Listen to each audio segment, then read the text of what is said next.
While on excursion, our cameras were fortunate enough to capture a truly incredible natural encounter.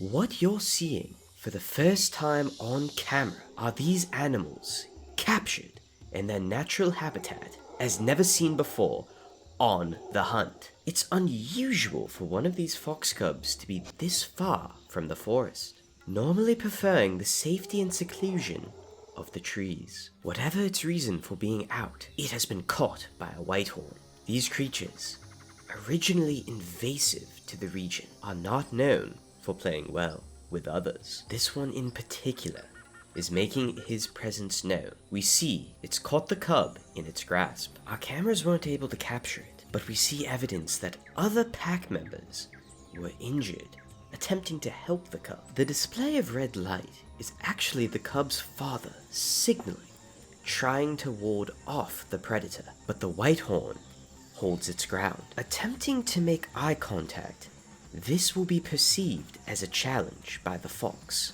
and in this instance, the fox will be particularly motivated to protect the cub. You can see how the coat is flared out and up, projecting size and dominance to surrounding animals. Fundamentally, a power play.